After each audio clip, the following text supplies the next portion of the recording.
বলা হয় ব্যবহার হচ্ছে ঘরের শুভ কলস বা কলসি, আর মনুষ্যত্ব হচ্ছে ঘরের সিন্ধুক। মধুর বাণী হচ্ছে ঘরের ধন দৌলত বা সম্পদ, আর শান্তি ঘরের মহালক্ষ্মী।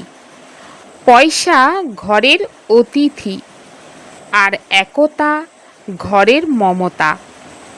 ব্যবস্থা হচ্ছে ঘরের শোভা, আর সমাধান হচ্ছে সত্যিকারের সুখ। শব্দের মধ্যে যেন ধার না থাকে, আধার হওয়ার প্রয়োজন।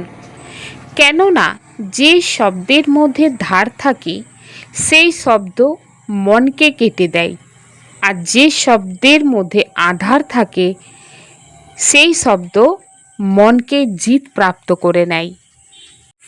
বয়সের সাথে সম্মান অবশ্যই মেলে, কিন্তু আদর কেবল ব্যবহারের আধারেই মিলবে।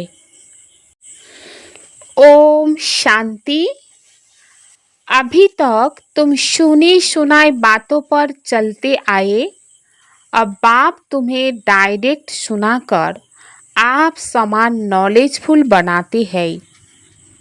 बाबा बोलेन বাচ্চারা, এখনো পর্যন্ত তোমরা শোনা কথা অনুযায়ী চলছো।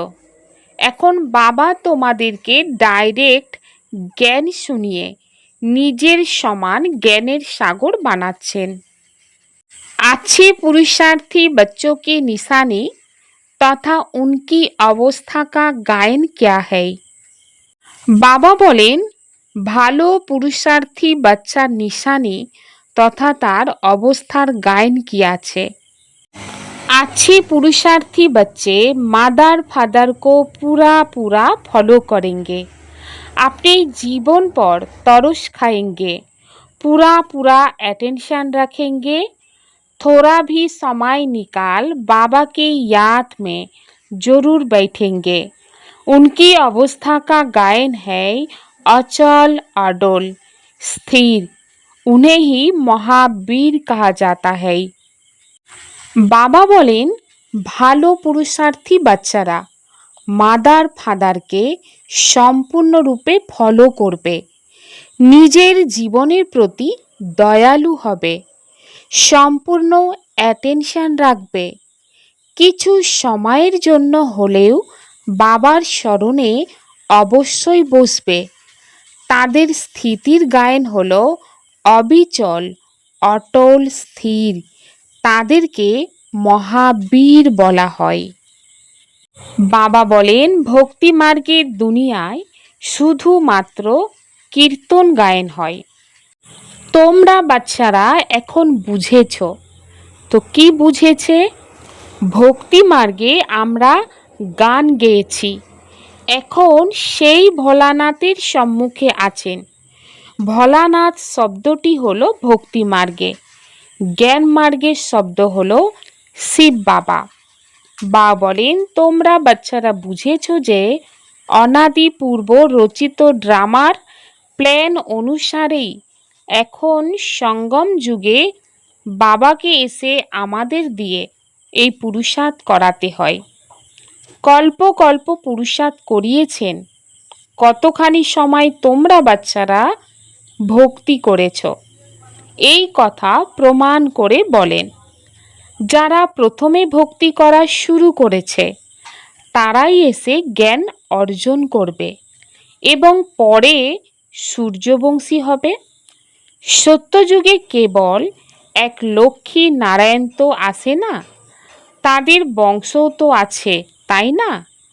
তার নাম হলো দৈবিক বর্ণ। ভারতে দৈবিক বর্ণ ছিল, এখন হয়েছে অসুর বর্ণ। এ হলো সঙ্গম। এখন অসুর বর্ণ থেকে দৈবিক বর্ণে যেতে হবে যথাযথভাবে। এই হলো সেই মহাভারতের যুদ্ধ যার গায়ন আছে। শুধু নাম শিবের পরিবর্তে দেহধারী দেয়া হয়েছে।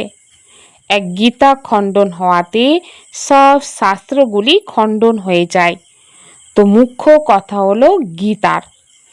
গীতা পাঠশালা বা গীতা ভবন অনেক আছে, গীতা জ্ঞান শোনার পাঠশালা। যিনি শোনান তিনি নেন। যা কিছু অতীতে হয়ে গিয়েছে সেসবেরই গায়ন হয়। বাচ্চাদের তো বাবা রোজ ভালোবেসে বোঝান। বাচ্চারা জানেন বাবা হলেন ভালোবাসার সাগর। সবাইকে ভালোবেসে শেখান। বাবা কখনো রাগারাগি করেন না, সর্বদাই ভালোবেসে বোঝান। বাচ্চারা, তোমরা শত প্রধান ছিলে, তারপরে পূর্ণ জন্ম নিয়েছ। তোমরা ভারতবাসীরা হলে আসলে দেবী দেবতা ধর্মের। এই কথা বাবা বলে দেন। সর্বপ্রথমে স্বর্গের অধিকার নিতে কে আসবে? যারা কল্প পূর্বে নিয়েছে। তারা এসেই বলবে, বাবা তুমি ছাড়া আমাদের সহযোগী আর কেউ নয়। বাবা ক্ষমাও তখন করবেন যখন সঙ্গম যুগ হবে। ইহ তো बच्चे जानते हैं कि रावण राज्य और राम राज्य यहाँ ही होता है। रावण राज्य है तब जब राम राज्य चाहते हैं। तुम जब शिव बाबा कहते हो तो बुद्धि निराकार तरफ की जाती है। निराकार ही याद आता है। आत्मा ही बाप को पुकारती है। ऐसे भी नहीं कि परमात्मा कोई बैठे सुनते हैं। বাবা বলেন, এই কথা তো বাচ্চারা জানে যে রাবণ রাজ্য রাম রাজ্য এখানেই হয়। রাবণ রাজ্য হয় তাই তো রাম রাজ্য চাই। তোমরা যখন শিব বাবা বলো তখন বুদ্ধি নিরাকারের দিকে যায়।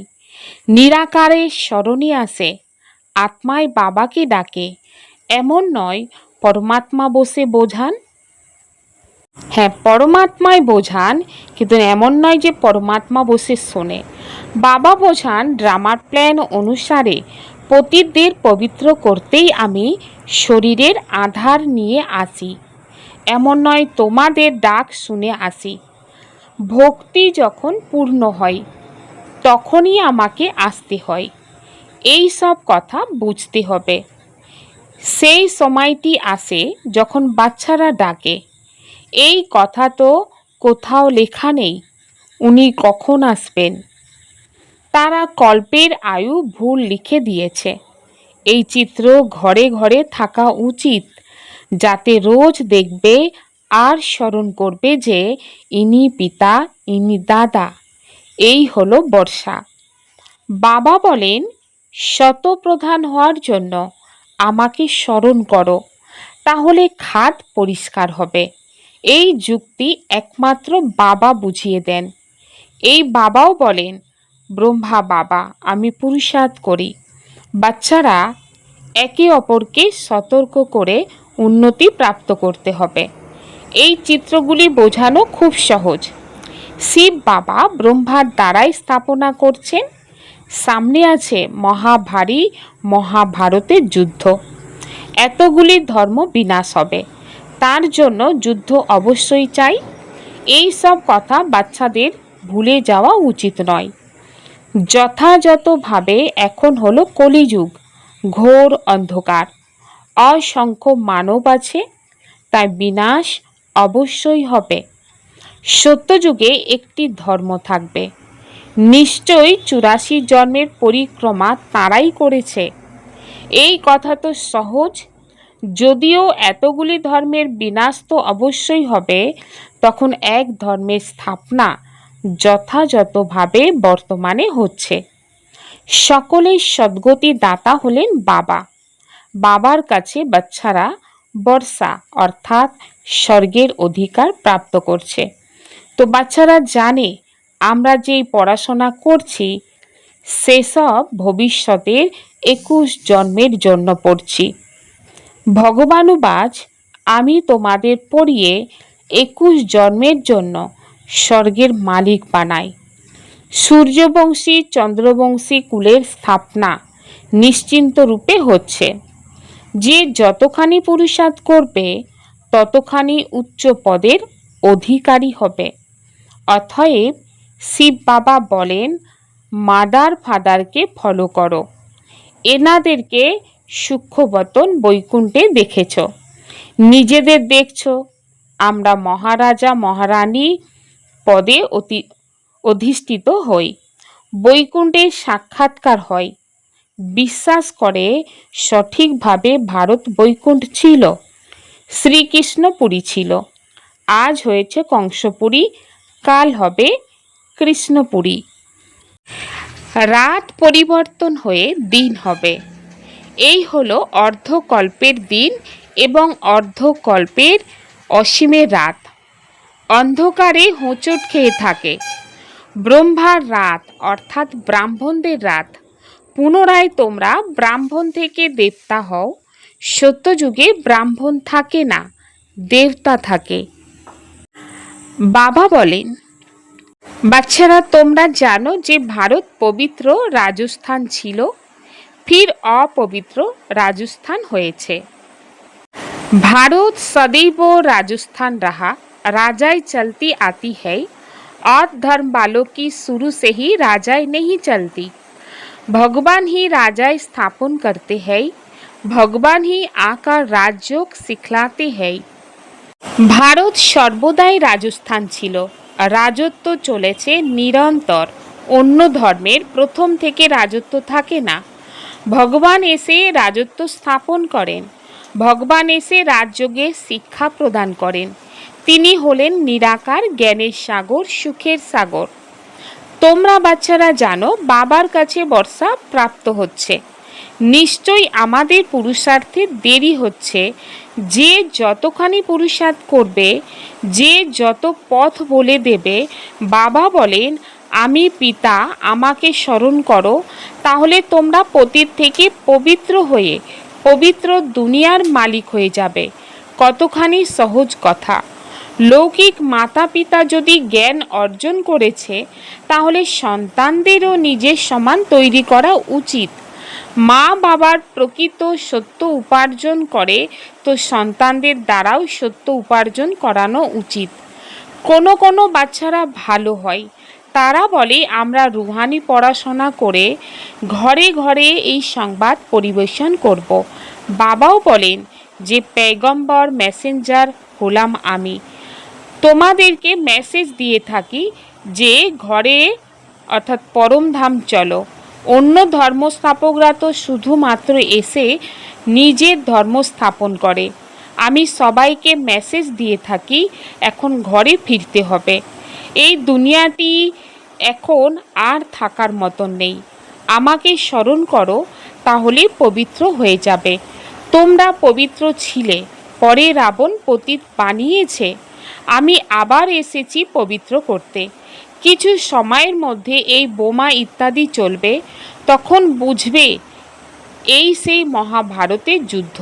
সুতরাং নিশ্চয়ই ভগবান থাকবেন, কিন্তু তারা জানে গীতার ভগবান কোনো দেহধারী। কিরূপ বিভ্রান্তি! বিভ্রান্ত না হলে ভগবানের আসার প্রয়োজন নেই। ভক্তি মার্গের গোলক ধাঁধায় অর্থাৎ ভুল ভুলেই আর খেলা বলা হয়। এখন বাবা বলেন আমাকে স্মরণ করলে সব ভুল শেষ হয়ে যাবে। আগে নিজেকে দেহ ভেবেছিলে, এখন নিজেকে দেহি ভাবো। এই সতর্ক বাণী বাবা প্রদান করেন যে বাচ্চারা দেহি অভিমানী হও। এখানে তোমরা বাবার সম্মুখে বসে আছো। সেন্টারে কুমারীরা বসে বোঝাবে যে শিব বাবা এমন বলেন। এখানে তো ডাইরেক্ট বাবা বলেন আমি আত্মাদের সঙ্গে বসে কথা বলি। তো তোমরা বাচ্চারা জানো বাবা ব্রহ্মার দ্বারাই আমাদের বোঝাচ্ছেন। এই হলো খুব কল্যাণকারী মেলা। বাবা বলেন নিরন্তর আমাকে স্মরণ করো। বাবার কাছ থেকে আমাদের স্বর্গের অধিকার নিতে হবে। বাবা ও স্বর্গকে স্মরণ করতে হবে, কোনো বিকর্ম করবে না। যদি বিকর্ম করো তাহলে 100 গুণ দণ্ড হয়ে যাবে। বিকর্ম করাই মায়া, তো মায়াকে জয় করতে হবে। তাই হনুমান মহাবীরের কাহিনী আছে। বাবা বলেন তোমরা হলে হনুমান মহাবীর, তাই না? আমরা তো বাবার আপন হয়েছি, মায়ার কাছে পরাজিত হব না। অতএব বাবাকে স্মরণ করতে করতে শতপ্রধান বিকর্মজিৎ হয়ে যাব, না হলে নিজেরই পথ ভ্রষ্ট করব। পুরুষার্থী বাচ্চারা নিজের জীবনের প্রতি দয়ালু হয়। যা কিছু হয়ে যাক স্মরণের যাত্রায় থাকবে, অচল অডল স্থির থাকবে। বিনাশ তো হবেই।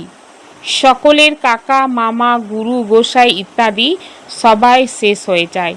সদ্গুরু বলেন, আমি তোমাদের সঙ্গে নিয়ে যাই। মানুষ তো ঘোর অন্ধকারে আছে। তোমরা জানো শিব বাবা আমাদের সঙ্গে করে নিয়ে যাবেন। কথায় বলে না, কাল গ্রাস করেছে, কিন্তু আমি তো তোমাদেরকে শান্তিধাম নিয়ে যাই। আত্মার শরীর ত্যাগ করে চলে যাই, কাল নিয়ে যাই, তাই না? আত্মাকে বেরোতে হয়। এখন তো আমি নিজেই এসেছি তোমাদের ফিরিয়ে নিয়ে যাওয়ার জন্য। বাবা কি মারতে এসেছেন? না, তোমাদেরকে পুরানো শরীর ত্যাগ করতে হবে। আত্মা তমপ্রধান থেকে শতপ্রধান হবে। এখন 5 তত্ত্ব হলো তমপ্রধান, তাই শরীর এমন হয়েছে। সেখানে শতপ্রধান তত্ত্বের দ্বারাই তোমাদের শরীর গৌর বর্ণের হবে। বাবা বলেন, আমি পুনরায় সত্যযুগী আদি সনাতন দেবী দেবতা ধর্মের স্থাপনা করি। তোমরাই 84 জন্ম ভোগ করেছ। তোমরা নিজের ধর্মকে ভুলে গিয়েছ। অন্যরা কেউ নিজের ধর্ম ভুলে যায়নি। তোমরা এখন জানো আমরা আসলে দেবী দেবতা ধর্মের হয়ে এত উচ্চ থেকে এমন নিচে এসেছি। তো কিভাবে? বাবা বসে কল্প কল্প তোমাদেরকে বোঝান, তোমরা আবার অন্যদের বোঝাতে থাকবে। এখন 84 জন্ম পূর্ণ হয়েছে, বিনাশ সামনে দাঁড়িয়ে আছে। স্বর্গের মালিক হওয়ার জন্য নিজেকে যোগ্য বানাতে হবে। তা হবে স্মরণের দ্বারাই। সকালে উঠে বাবাকে স্মরণ করো। বাবা কতখানি আশ্চর্যের কথা। আপনি কিভাবে আসেন?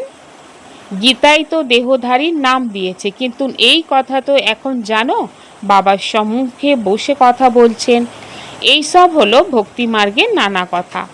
এখন তো আমরা আত্মা, আমাদের পিতা এসেছেন মিলিত হতে। আত্মা নিজের পিতাকে পেয়েছে, তাই ভালোবাসার টানে এসে মিলিত হয়। বাচ্চারা এসে বাবার সঙ্গে খুব ভালোবেসে দেখা করে। এখানে তো সেই নিরাকার পিতা গুপ্ত রূপে আছেন, তাই বাবা সর্বদাই বলেন, ব্রহ্মা বাবার সঙ্গে মিলিত হলে শিব বাবাকে স্মরণ করো। মানুষ তো কিছু জানে না। তোমাদের মধ্যে যারা জানে আমার আপন হয়ে, তারাও ভুলে যায়, দেহ অভিমানের বশে এসে যায়। প্রতিজ্ঞা করে, বাবা আমি তোমার হয়েছি। মেল বা ফিমেল দুইজনেই আত্মা কথা বলে। মেল শরীরে বলে তোমার আপন হয়েছি, ফিমেও বলবে আমি তোমার আপন হয়েছি। বাবা, আমরা তোমার কাছে সম্পূর্ণ বর্ষা অর্থাৎ স্বর্গের অধিকার প্রাপ্ত করব। সম্পূর্ণ স্মরণ করব। স্মরণ ব্যতীত আত্মার কাট বা পাপ মিটবে না। তমপ্রধান থেকে শতপ্রধান হতে পারবে না। সত্যযুগে তোমাদের অখণ্ড অটল সুখ শান্তি সম্পত্তির 21 জন্মের রাজ্য প্রাপ্ত হয়। স্বর্গের রচয়িতা পিতা নিশ্চয় নিজের উত্তরাধিকার প্রদান করবেন। গান করে যে পার ব্রহ্ম নিবাসী পরমপিতা পরমাত্মার প্রতি দায়বদ্ধ আমরা। তো তিনি তো কেবল একবারই আসেন, এই কথাটি বুঝতে হবে। অনেকে বুঝতে পারে না, ভবিষ্যতে চোখ খুলবে একটু বড় মাপের যুদ্ধ লাগলে। বাস্তবে এই যজ্ঞটি রচনা করা হয়েছে, যুদ্ধও আছে। এই যজ্ঞের কথা কেউ জানে না। রুদ্র জ্ঞান যজ্ঞ রচনা হয়েছিল যাতে বিনাশ হয়। তারা যজ্ঞ করত যাতে বিনাশ না হয়, শান্তি স্থাপন হয়। তবুও এই যজ্ঞের রচনা হবে। তারা এই কথা জানে না যে বিনাশ হবে, তারপরে কি হবে। এখন তোমরা বাচ্চারা সম্পূর্ণ বিশ্বের আদি মধ্য অন্তের কথা জানো। সবার অসীমের জন্ম কাহিনী জানো। এমন কেউ নেই যে বলবে পরমপিতা পরমাত্মার জীবন কাহিনী বলি। পরমাত্মাকে সবাই স্মরণ করে, আহ্বান করে, ক্ষণেকে ক্ষণেকে স্মরণ করে। তারা বলে ভগবান আমাদের সন্তান দিয়েছেন। অনেক কিছু করেন। অনেকে ভাবে যার বস্তু ছিল তিনি ফেরত নিয়েছেন। এমন অনেক বোধযুক্ত মানব হয়। বিভিন্ন রকমের মানুষ আছে। এখন তোমরা বাবাকে পেয়েছো, তাই বাবাকে স্মরণ করতে হবে। স্মরণের দ্বারাই উপার্জন জমা হয়। তোমরা বিষ্ণুপুরীর মালিক হবে। তোমরা সত্যযুগ থেকে কলিযুগে শেষ পর্যন্ত সম্পূর্ণ চক্রের বিষয়ে জানো। তোমাদের বুদ্ধিতে হুবহু এমন আছে যেমন বাবার বুদ্ধিতে আছে, তাই তাকে জ্ঞানের সাগর নলেজফুল বলা হয়। এখন তোমরা বাবার কাছ থেকে উত্তরাধিকার প্রাপ্ত করছো। তো বাচ্চারা, তোমাদের অবিচল স্থির থাকা উচিত। এমন নয় যে মায়া ক্ষণেকে ক্ষণেকে তোমাদের অস্থির করবে। লজ্জাবতী লতার মতো স্পর্শকাতর হওয়া উচিত নয়। বাবাকে স্মরণ না করলে নিস্তেজ হয়। বাবাকে স্মরণ করার পুরুষার্থ তোমরা করছো। সময় কাছে আসবে, তখন তোমরা দেখবে আমাদের পুরুষার্থ এবারে পূর্ণ হয়েছে। अंतिम समय एसे गिएछे। रूहानी पढ़ाई पढ़कर सच्ची कमाई करनी और करानी है। घर चलने का मैसेज सबको देना है। अब कोई भी विकर्म नहीं करना है। बा बोलेन এই রুহানি পড়াই বা আত্মিক পড়াই পড়তে হবে আর সত্যিকারের কামাই করতে হবে এবং করাতে হবে। ঘরে ফেরার মেসেজ বা সংবাদ সকল আত্মাকে দিতে হবে। এখন নতুন করে কোনো বিকর্ম করা চলবে না। सवेरे उठकर प्यार से बाप को याद करना है। छोटी मोटी बातों में छुई मुई नहीं बनना है। अवस्था को अचल अडल बनाना है। बाबा बोलेन सकाले उठे भालोबेसे बाबाके स्मरण करते हबे। ছোট ছোট কথায় স্পর্শকাতর হবে না, অবস্থাকে अचल अडल बनाते হবে। नॉलेज की लाइट माइट द्वारा अपने लक्ष्य को जगाने वाले सदा सफलता मूर्त भव। जो बच्चे नॉलेज की लाइट और माइट से आदि मध्य अंत को जानकर पुरुषार्थ करते हैं, उन्हें सफलता अवश्य प्राप्त होती है। सफलता प्राप्त होना भी लक्ष्य की निशानी है। नॉलेजफुल बनना ही लक्ष्य को जगाने का साधन है। नॉलेज सिर्फ रचयिता रचना की नहीं, लेकिन नॉलेजफुल अर्थात हर संकल्प, हर शब्द, हर कर्म में ज्ञान स्वरूप हो, तब सफलता मूर्त बनेंगे। अगर पुरुषार्थ सही होते भी सफलता नहीं दिखाई देती है, तो यही समझना चाहिए कि ये असफलता नहीं, परिपक्वता का साधन है। बाबा बोलेन नॉलेजेर लाइट माइटेर द्वाराई निजेर लक्ष्यके अर्थात भाग्यके जागिए सर्वदाई सफलता मूर्ति होते हबे। जे बाच्चारा नॉलेजेर लाइट और माइटेर द्वाराई आदि मध्य अंतके जेने पुरुषार्थ करे, तादेर सफलता अवश्य प्राप्त हय। सफलता प्राप्त हवा हलो लक्ष्येर अर्थात सौभाग्येर लक्षण। नॉलेजफुल हवा हलो लक्ष्यके जागानोर साधन। नॉलेज केवल रचयिता रचनार नय, नॉलेजफुल अर्थात प्रत्येक संकल्प, प्रत्येक शब्द और प्रत्येक कर्मर ज्ञान स्वरूप हबे, तबेई सफलता स्वरूप होते पारबे। यदि पुरुषार्थ सठिक हওয়ার सत्त्वेও सफलता ना देखा जाए, তাহলে এটা বুঝতে হবে যে এটা असफलता नয়, এটা হলো পরিপক্কতার সাধন। न्यारे बनकर कर्म इंद्रियों से कर्म कराओ तो कर्मातीत स्थिति का अनुभव सहज कर सकेंगे। बाबा बोलेन डिटार्च হয়ে কর্ম ইন্দ্রিয়ের দ্বারাই কর্ম করাও, তাহলে কর্মাতীত স্থিতির অনুভব সহজেই করতে পারবে।